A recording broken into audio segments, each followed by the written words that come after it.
Well, new for you this morning, another $150,000 of taxpayer money getting paid out from the City of Albuquerque and its police department. This morning's Albuquerque Journal says the city settled with Patricia Silva and her sons, Carlo and Gildardo Villa, from a case back in 2010. It all started when Albuquerque police shot Benjamin Marquez outside a convenience store at Gibson and Broadway. You saw that a few seconds ago.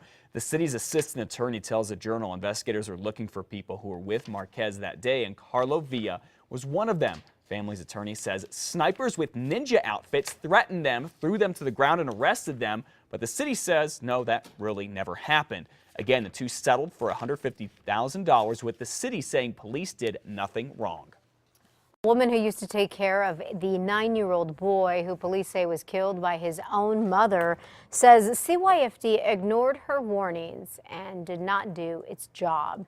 Isi Sotelo most recently had custody of Omari Varela from 2009 to 2011, but then the state gave him back to his mother. It's what the family says led to his death on Friday night in Albuquerque. Police say Cynthia Varela Casals, the boy's mother, admitted to kicking him repeatedly at their home.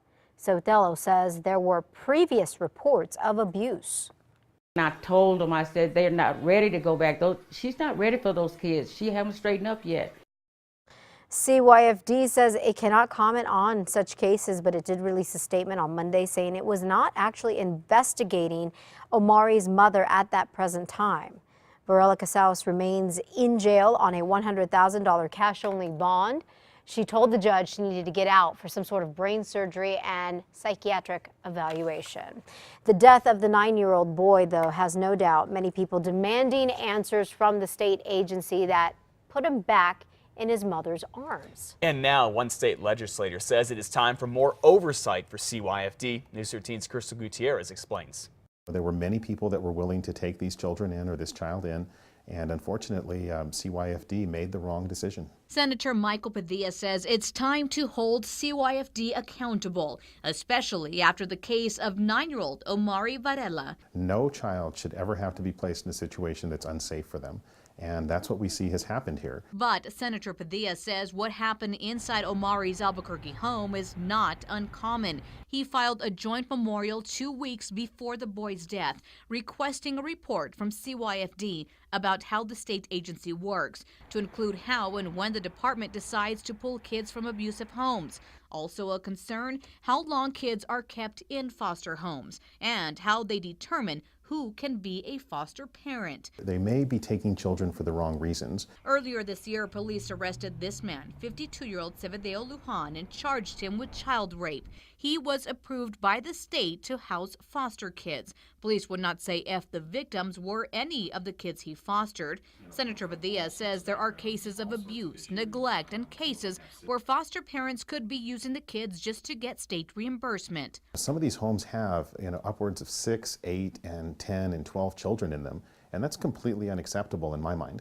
The Omari case raised concerns CYFD may be rushing to put kids back with parents, even if the situation is not a safe one. They don't have lobbyists. They don't have people running around helping them in Santa Fe, so I really feel like I need to be their voice. The joint memorial has to pass both houses. Then CYFD will be asked to disclose how the agency works. Senator Padilla believes once that happens, more legislation could follow that could put oversight on CYFD. Crystal Gutierrez, KRQE News 13. Senator Padilla says this issue hits very close to home for him. He and his sisters were foster children, and he says he knows firsthand what can happen to kids who are in the system. They were not even a day old and they were left to die. That's how a litter of puppies were found in the South Valley. Now Bernalillo County authorities are trying to find who would do such a thing. The puppies were found Monday along a ditch near Laura Place and Bridge. 5 were already dead, but 2 managed to survive. A vet says the 5 that died either suffocated or died of exposure. They were just about 12 hours old, they estimate. Investigators are working with nearby businesses to see if security cameras caught the culprit. They're also looking at nearby homes to see if someone threw the puppies over the fence. So they were recently born, and then someone made the decision to discard them as trash, and that's these animals are a life. In a situation like this, they're victims, and we will consider them victims. Oh, and as you can see here, the 2 surviving puppies haven't even opened their eyes yet. They're still that young. They can barely lift their heads. They are now in foster care and they are being fed, every couple of hours. Newborn puppies, folks. Oh, I hope they pull through. I think so. Good home, they'll be good. When you say the name Trini or Pito, if you're down in Belen, people there know exactly what you're talking about. You see, he has been a fixture in the city for decades and has quite the story. And now the city is honoring him, well, for just being him.